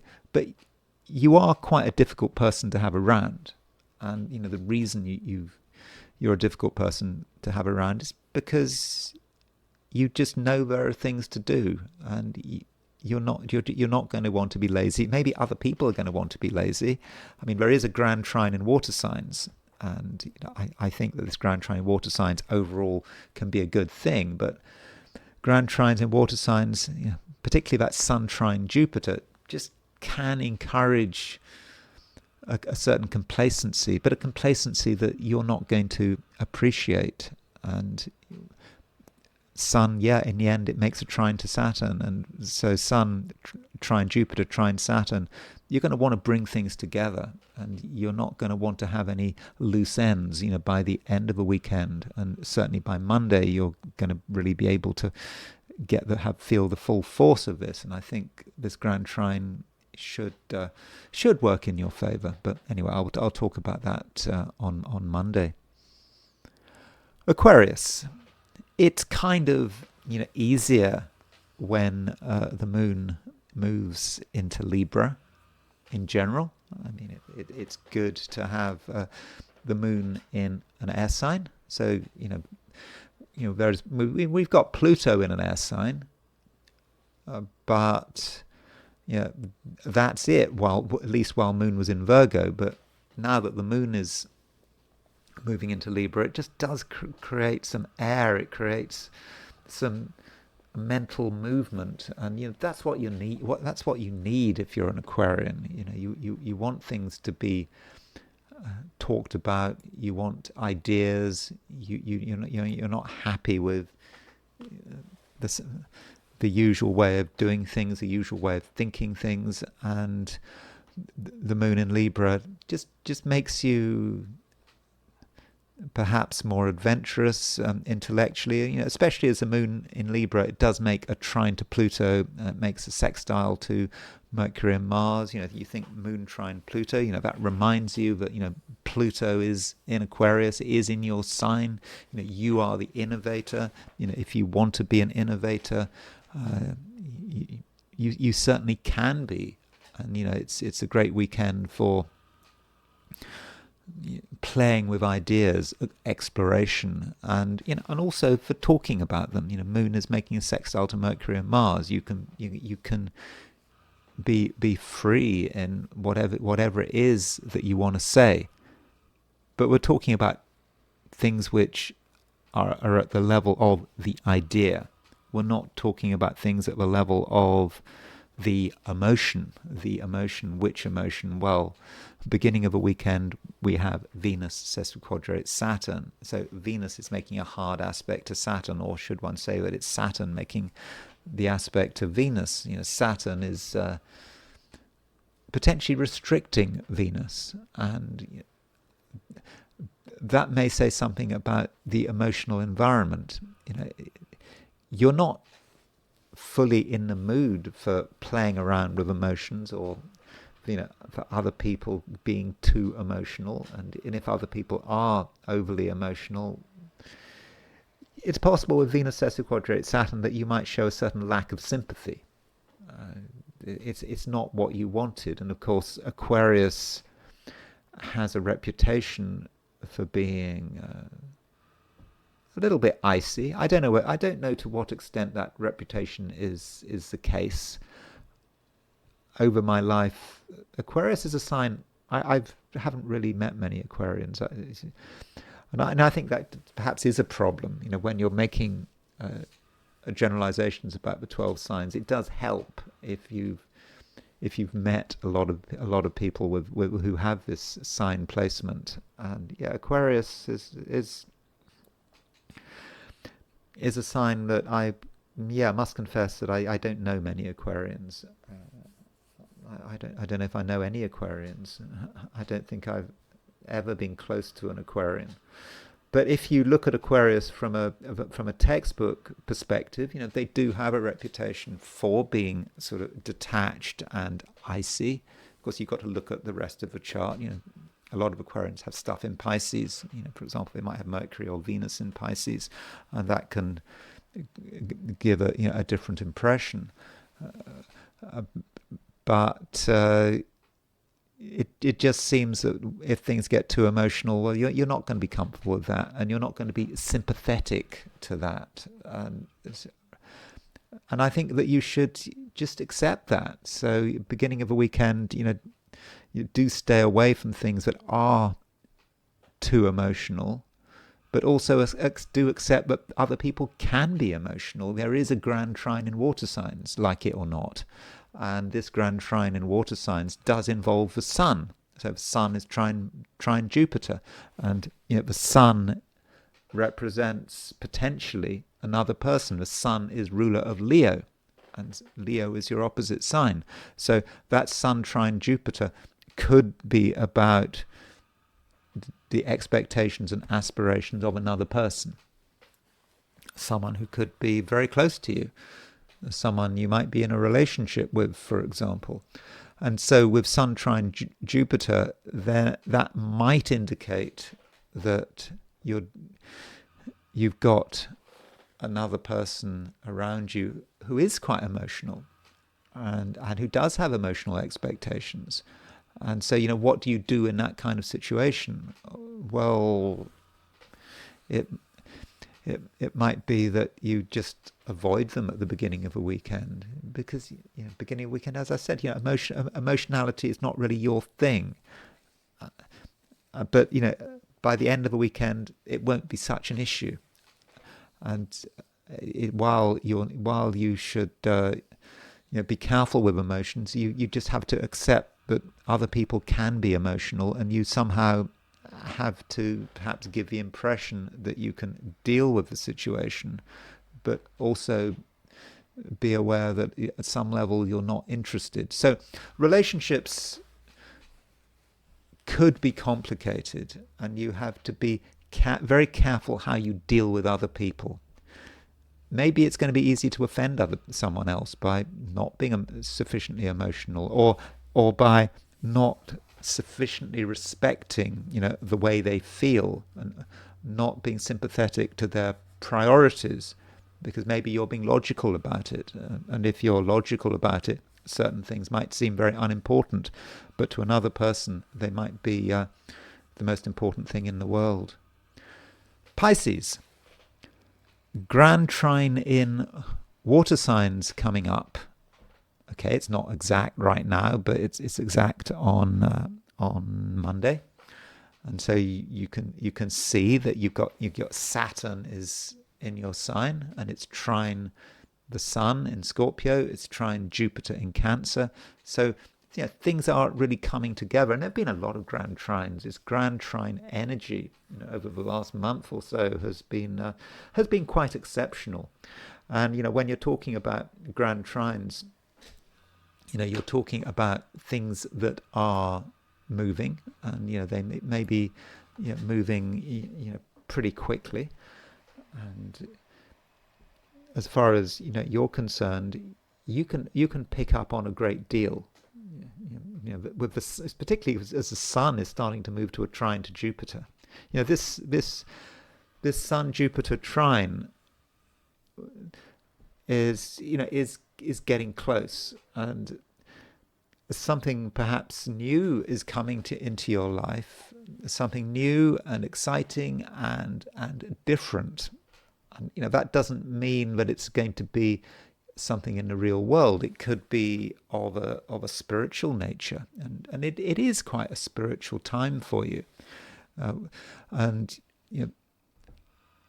the Sun in Scorpio perhaps represents something beyond you, something that you aspire to, that you want to bring down to earth. And so with the Sun making a trine to Jupiter over the weekend, then something is there. It's right for you. Something is perhaps even trying to communicate with you. Now, it just might be a part of your unconscious, and it is becoming clear. And you have an opportunity here to get hold of it. It's like when you have a dream. You wake up, you have a dream, you think that dream was really important, and it's just something you want to just remember. Maybe in a dream someone said something. That happens sometimes, and you want to get hold of it, and you want to remember it, and it just isn't there. But with Saturn making trines to the Sun and Jupiter, perhaps you do have a chance to catch it, and to make it a part of your life, and also to integrate it. And so, overall, this weekend, is powerful. But I don't think that you necessarily need to do anything or be with other people. To an extent, I think that you will enjoy your own company. I don't think that social interaction is necessary. I don't think it will do any harm, but I don't think it's important. I think that you can be fairly self-sufficient over the course of a weekend. Though, don't forget your own needs and your own ideas about the short-term future. There is still this Mercury-Mars conjunction. Indeed, Mercury-Mars, they're still in Sagittarius, and so there are things you're aspiring to, and they may be quite concrete, they may be very real.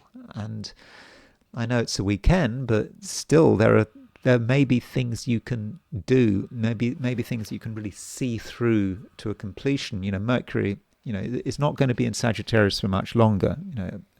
In less than a week, Mercury will move into Scorpio. But while Mercury is in Sagittarius, kind of making a conjunction to Mars, that conjunction is getting wider. But while it's there, you have a chance to really articulate, what you want and what you like to happen. And if you're working over the weekend, then I think that you can be pretty effective. Even if you're not working, it might be a good time for planning and perhaps having inspirations. And maybe that Mercury-Mars conjunction will link with the grand trine in water signs, and suddenly you'll get it. You'll know what you want, and if so, write it down, and then align yourself to a particular goal, which I think is going to be very, very achievable. And those are my forecasts for the 12 signs, and it's time to switch to the I Ching. So I asked the question, what is the weekend going to be like for those watching the I Ching section of this video? And the first hexagram I got was hexagram number 22, which is grace. And this hexagram doesn't move. Now, grace as a hexagram is just talking about maybe what we look like, how we go through the motions.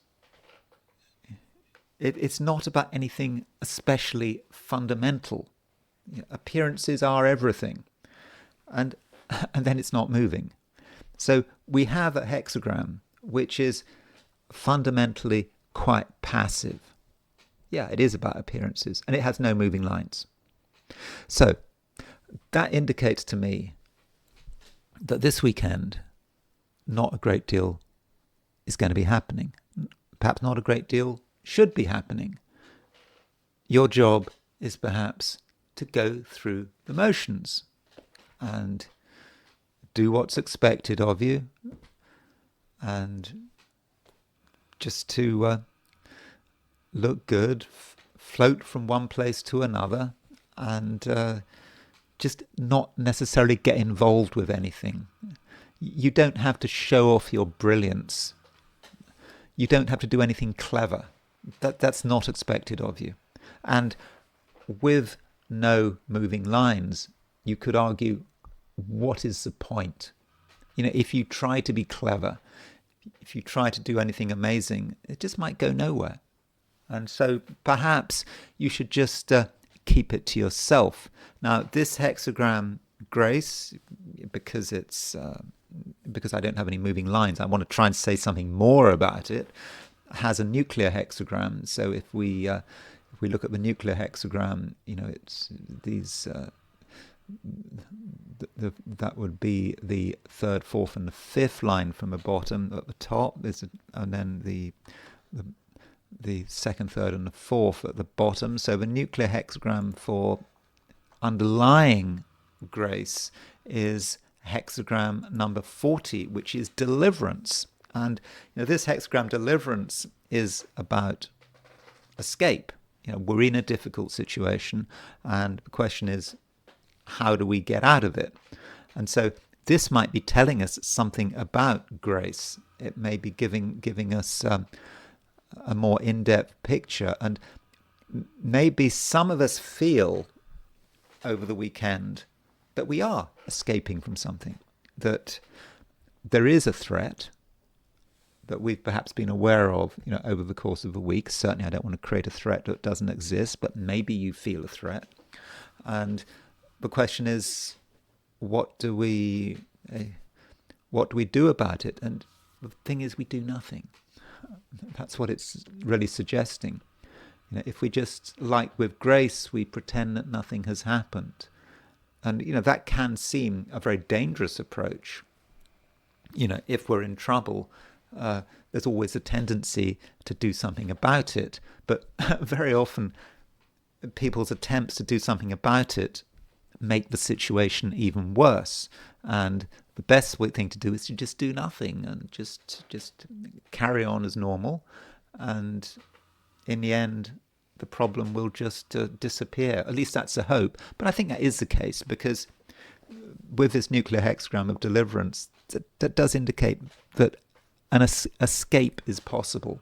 And going through the motions, not rocking the boat, to an extent living up to other people's expectations without giving too much away, but that is the way forward. And so if we don't do anything dramatic, don't draw attention to ourselves, just fit in, be graceful, that is the way through. And I want to finish with Trump and Epstein. I am not claiming to know a huge amount about this situation, but what I do know is that some files on Epstein have been released. I mean, a lot of files, but it's not enough. And there are a lot of people who want these files to be released. And of course, Donald Trump during the presidential election was saying, everything had to be released. Let's see what happens. But now he is president. He certainly is wanting to hold something back, and he's putting, they're putting the Trump administration is just putting huge amount of effort into making sure that certain files, don't get released. And this is a problem with Trump's base. I mean, Trump's base are very keen for the Epstein files to be released. As we know, there are all sorts of conspiracies about Epstein, and how he's connected with important people, famous people. I mean, we've already seen Prince Andrew, and now Trump. The suggestion to what extent was Trump involved with Epstein? What about other people? How much was Bill Clinton connected with it, and so forth. And this means that some of Trump's allies, on the right, for example, Marjorie Taylor Greene and what's her name, Lauren Boebert, they are adamant that they want these files released. And so this raises a question for Trump. Why is he so desperate to keep these to keep these files secret, to keep or at least for them not to be released? And of course that raises suspicions. What was the connection between Trump and Epstein? And one quotation that has come up regarding Trump is, I think this was from Epstein, or an email. Epstein said, "I want you to realize that dog that hasn't barked is Trump." Someone in square brackets, it says victim here, whatever that means, victim, spent hours at my house with him. So someone spent hours at Epstein's house with Trump. I mean, that's what Epstein is alleging. And so Epstein showed a great interest in Trump. And so the theory is that some of these files that are being held back, they could implicate Trump, that they could be, at the very least, very embarrassing for Trump. And I wanted to sort of consider the relationship between Trump and Epstein and Trump's chart, and there's stuff in the inauguration chart, and there's some very weird stuff going on here. And I hope by looking at these charts, you can get some sense of it. So, let's just start by looking at Epstein's chart. And I don't have a time of birth for Epstein, which is a shame. But looking at Epstein's chart, I've looked at it before, I know. But here is someone who is who has become incredibly influential. I mean, like even more influential now that he's dead. And the thing that stands out about Epstein's horoscope is his conjunction between Venus and Mars. Clearly, Epstein was obsessed about sex. people who've said, visited his houses, who talked about, I don't know, these sort of erotic, I don't know what they were, everything down to bars of soap and other things, and that was an obsession with Epstein, and you can certainly see that with his Venus-Mars conjunction. And of course, if you've got a Venus-Mars conjunction in Pisces, you can be very charismatic. Of course, I don't have his time of birth, but that Venus-Mars kind of draws people in. And I mean that is very much what stands out, about that horoscope. And he drew a lot of people in. Of course, we know Prince Andrew and Ghislaine Maxwell. I mean, and other people, maybe Trump. People talk about Clinton and others who have had associations with him. He really wanted to. It seems he wanted to be associated with famous people, and it seemed he enjoyed gathering evidence about these famous people, that he somehow had something on them. And why does he continue to become? Why does he continue to be important? And it's just so interesting that that right now, if you look at what's happening right now, we go back to the horoscope of I don't know, we'll take the weekend. So let's compare Epstein's chart with what's happening over the weekend. Remember, he's been dead for a long time, but just because you're dead doesn't mean the transits stop. And look at the North Node. The North Node over the weekend right now is at 16 degrees Pisces. So the North Node is right on Jeffrey Epstein's Venus-Mars conjunction, and that's just fascinating. That even though he's dead, the North Node is bringing it out. The power of his Venus-Mars conjunction is everywhere. The fact that people are talking about his emails and what he said about Trump, and so this perhaps is Epstein's moment. And if you look at Epstein, he also had Uranus trine his Venus-Mars, and perhaps that's what really makes it exceptional. And so the North Node is trine his Uranus. So Uranus trine Venus-Mars. He's defined himself with his Venus-Mars, with his sexuality and what he's interested in sex. And it's not just his Venus-Mars; it's his charisma. Somehow he was very charismatic. I mean, it did help that he was very rich. And there is a question of whether he was any good as a fund manager. I don't think he necessarily was, but he was undoubtedly very charming. Now, one thing that is happening over the weekend, as we moved into the weekend, is that we do have a Venus sesquiquadrate Saturn, which I've been talking about a lot. But Venus sesquiquadrate Saturn, when you think about Venus sesquiquadrate Saturn, you might think of it as being about repression, but there is a sexual aspect to it. And the Venus-Saturn pair, for example, is sometimes connected with prostitution, but it's also connected with certain types of relationship. You could say a transactional relationship, but it's also about a relationship which might somehow be flawed, or could be sordid. I mean, that is how you could see Venus sesquiquadrate Saturn. And so the Venus-Saturn principle is really strong at the moment. I mean, even if Venus sesquiquadrate Saturn didn't exist, it wasn't there. It's strong.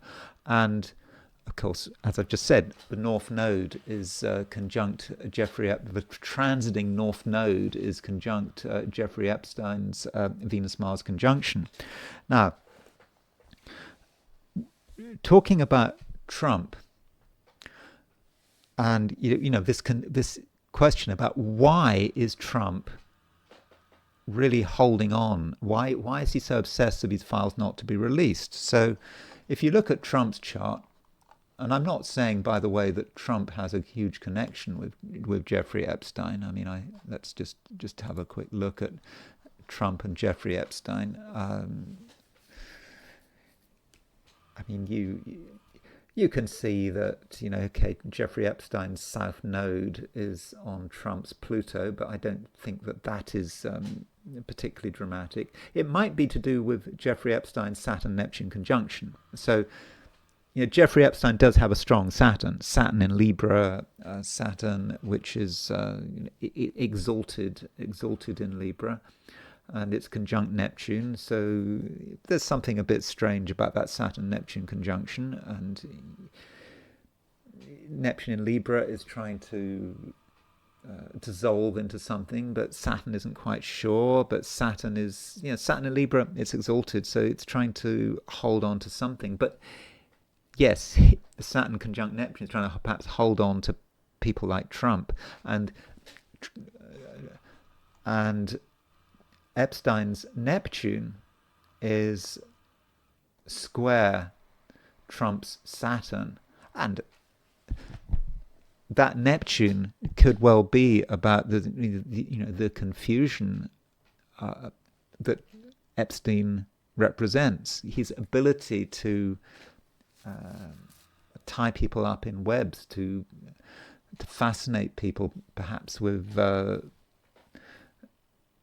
all the females that are around now. You almost get the impression that Jeffrey Epstein, he's kind of rather like sort of Tiberius and the Pleasure Dome, and there are certain men who are just attracted to all this. Well, at least that might have been Epstein's fantasy. But his Neptune is square Saturn, so he's certainly undermining Trump. Saturn is Saturn in Cancer. That's a very sort of traditional place for Saturn, but it's square Neptune, and Epstein's Neptune is also square his Venus. So again, something about Epstein's world may be very attractive to Trump in that sort of square level. Now, an aspect that's not immediately obvious relates to Epstein's Jupiter. So Epstein has Jupiter in Taurus. And so Jupiter in Taurus, well, you could say that Jupiter in Taurus, well, Taurus is a very sort of physical sign. It can be a sort of a quite sensuous sign. And it does impact Trump. But it's not just the fact that it's square Trump's Pluto. What's more interesting is the fact that it's hitting Trump's Venus-Mars midpoint. Now, Trump's Venus-Mars midpoint is at 11:15 Leo. Epstein's Jupiter is at 11:23 Taurus. In other words, Epstein's Jupiter is square Venus-Mars' midpoint. So Jupiter represents how Epstein projects himself, what he's into. Jupiter, mythologically, can be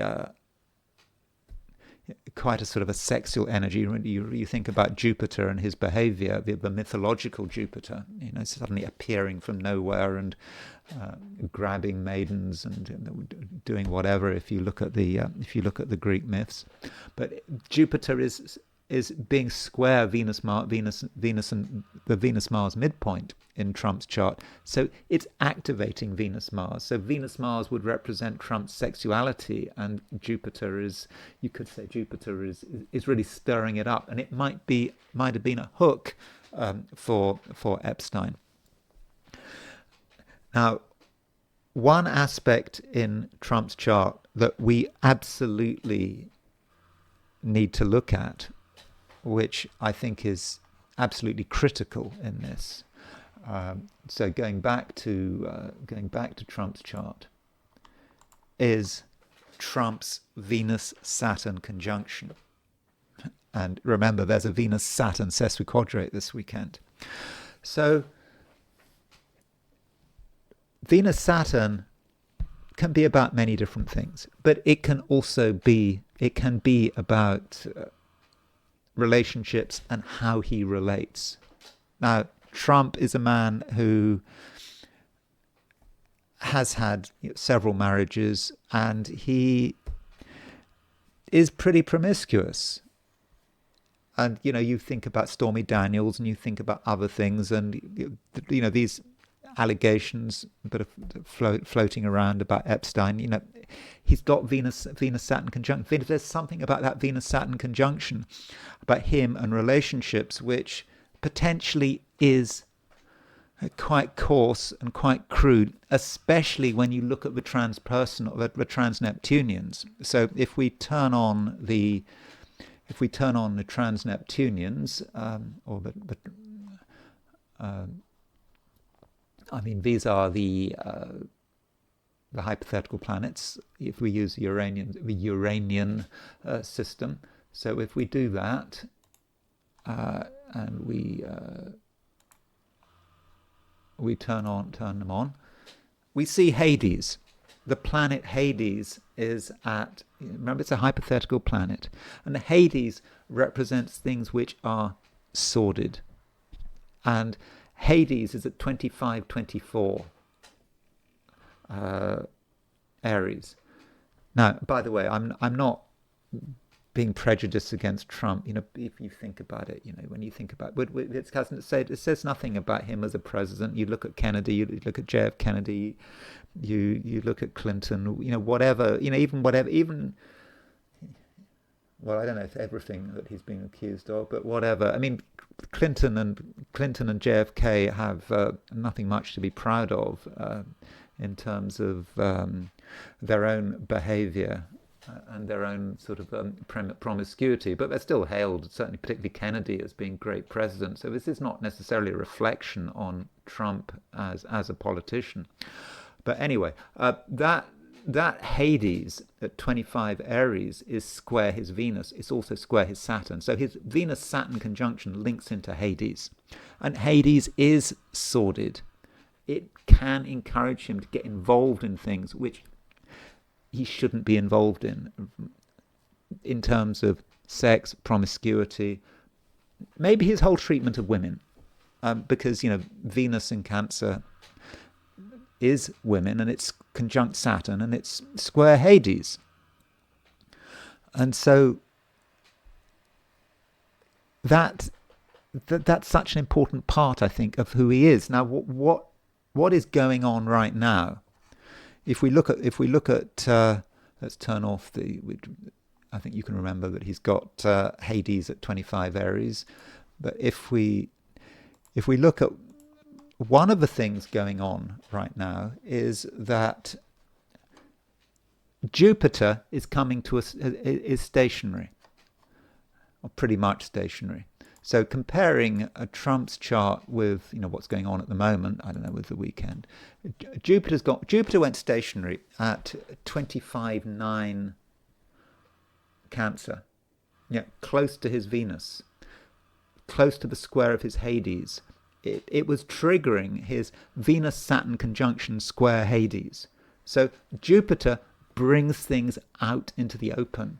And that is very much what it's been doing. Now it's perhaps bringing things out into the open relating to him and Epstein, what he was doing, but it's perhaps also bringing out into the open and reminding us, but what kind of a person he is. That shouldn't have any impact on his presidency. As I said, going back to the Clinton and JFK, it shouldn't. And you could say that the more he is resisting the release of these extra Epstein files, even if there's nothing in them, it just doesn't look good. The question is why? And this Venus-Saturn conjunction, if we go to his inauguration chart, so this is the time when he was inaugurated as president of the US on January the 20th, 2025, what do we see? We see a Venus-Saturn conjunction. And I certainly saw that Venus-Saturn conjunction. It's pretty obvious, pretty clear signature of something. And we now know it's got to be about Epstein. It's got to be about this. And look at that Venus-Saturn conjunction and see how it links links with Epstein's horoscope itself. Because if you compare this chart with with Jeffrey Epstein, there is Jeffrey Epstein's Venus-Mars conjunction at 16-17 Pisces, right on that Venus-Saturn conjunction. So it's all about Epstein. Epstein, even though he's been dead for years, well, I don't know, when did he die? 2019? Even though he's been dead for 6 years or so, he's still there. And he's still having an impact. And you know, there is the fact that, you know, that Venus-Saturn conjunction at the point of inauguration is on Epstein's Venus-Mars conjunction. So I think this is quite uncanny. And then I just wanted to finish by looking at the horoscope of Lauren Boebert. So Lauren Boebert, I don't know if I pronounced that right. So she is, you know, she's traditionally seen as, you know, a right-wing right-wing congresswoman. She's pretty controversial. You know, her own behavior very often leaves something to be desired. But you know, she's a Sagittarius, and she wants she's interested in the truth, I assume. And you know, part of her shtick, the whole part of her getting elected, is she wanted to sort of she was you know, probably someone who's quite into various conspiracies, and she wants these Epstein files released, and she is holding firm. She, as well as Marjorie Taylor Greene, who were both of them, you know, big fans of Trump, but when it comes to the Epstein files, they both are holding firm. I mean, Trump has tried to get Lauren Boebert to you know, relent, because she was looking for a disclosure petition, but so far she hasn't. And what's kind of interesting about Lauren Boebert is that she has a Venus-Mars trine. There's her Venus-Mars trine, and she also has a Mars-Jupiter conjunction. That Mars-Jupiter conjunction, where is it at? It's at 16 Pisces. So if we compare Lauren Boebert's horoscope with the chart of Jeffrey Epstein, his Venus-Mars conjunction is on her Mars-Jupiter conjunction, and it's trine her Venus. So she's very interested in Epstein, and she wants to see these things, these files. She wants them all released, and so yeah, Epstein strikes again. So I think it's just really interesting how we can see the influence of Epstein's chart, and also how Trump and his Venus-Saturn conjunction, and how it links to the inauguration. I think there is something going on, and I think that this probably is, you know, more serious than it seems. I think it probably is serious, given the astrology and given these remarkable linkages. So thank you very much for watching this video. If you enjoyed this video, I'd be very grateful if you were to like it. If you're not subscribed, I'd be super grateful if you were to subscribe. If you want to buy me a coffee, there's a link in the description. And I will talk to you again very soon.